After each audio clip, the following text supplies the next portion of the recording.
glass blowing that I do is with the flame, as you have been seeing on the flame, where I'm working with that heat that's just small enough. Actual glass blowing is a glass blower pulling out or drawing out glass out of a furnace. So that's big stuff. What we as a family are doing are the smaller items, like the beads, the sculptural items, the straws, the pipes, the pendants, beads, whatever else needs to be done on a flame. The small flame is working with propane and oxygen. So the oxygen is for the heat, the propane is a nice clean burning gas which won't dirty and discolor any of your glass itself. So working with a small flame, we are able to concentrate on items that are quite a bit smaller than the traditional glass blower.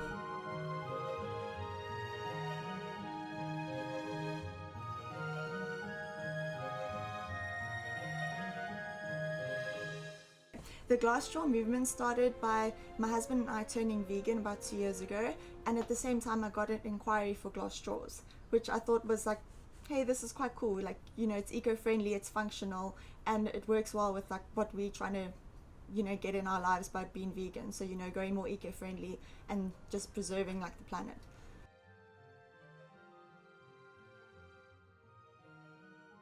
I loved how my dad's pendants came out. So he does these awesome pendants with cold working, and it's just also the colors that really like inspired me. And then with my mom's work was her fishes. Like, I love her fishes and the penguins, like the sea type of things. Like, that was really cool. I just wanted to do something more functional, so that's why I went into more pipes and bongs. I've been doing glasswork for about 35 years. Started off sandblasting as a hobby and eventually ended up as full-time. Our family has been inspired. They've lived with it for 30 odd years. So it has become our norm working with glass in all aspects, from flat glass, curved glass, into borosilicate and laboratory glass. So we're working with many different types of glass and crystal. It's also working together, like debating, oh, this is going to work or this isn't going to work. And yeah, we've really worked well together, all three of us, because we're all so different. So it actually, like, yeah, we gel together nicely in that sense. And I can always go ask my parents, you know, for advice if I'm not sure, or they bounce things off me, and like, we just work well together in that way. And I think that's what's brought us together. Yeah.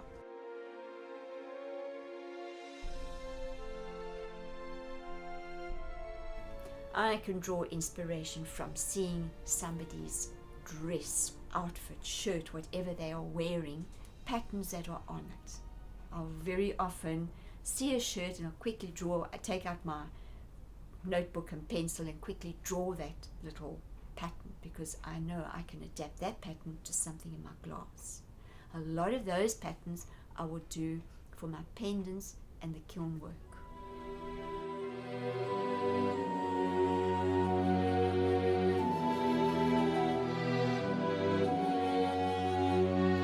Dip the clean mandrels in what we call is a bead release. It's a product of graphite powder, kaolin powder and bentonite and water, and all I do is dip in, turn, and they're ready and prepared to take the hot glass when I apply the glass to the mandrels. I'm going to make one of my favorite little things. That's our penguin.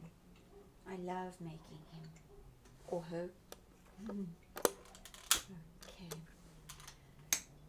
I've put my glass colors that I need, the black, the white, and the color stringers that will be used for my penguin.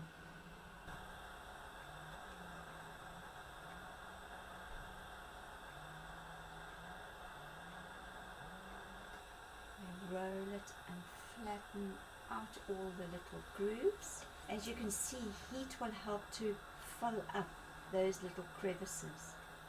So you don't have to just keep adding more glass. The heat, actually, there we go, they've all come out. They're nice and smooth. I think what I've learned is one of the biggest things is having patience. Learning to work with something that respect has to be there, and the patience. It's not just going to happen like that. It takes a long time before you've learned, okay, if I hold my glass at this particular angle, I'm going to get what I want because I've learned to work with the glass. Okay, and that comes with time, with patience. And I think one of the biggest things of having patience within one is having become a mom, having children. You've got to learn patience. I'm going to show a few of the pieces that I've done before on glass. I'm a cold worker in glass, and I do warm glass and hot glass as well.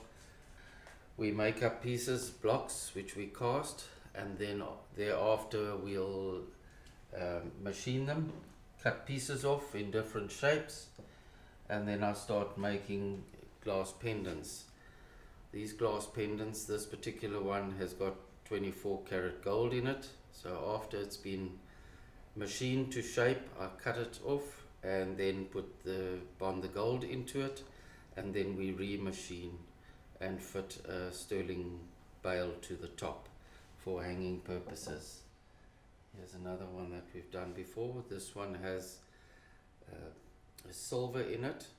It's a fine silver because your sterling silver can corrode or give off a dirty color after a while.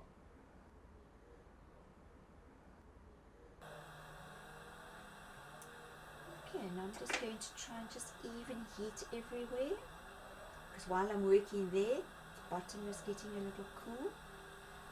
I'm happy with my penguin. Isn't he beautiful?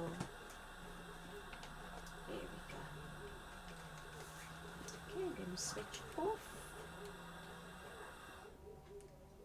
And there we go. He's a cutie.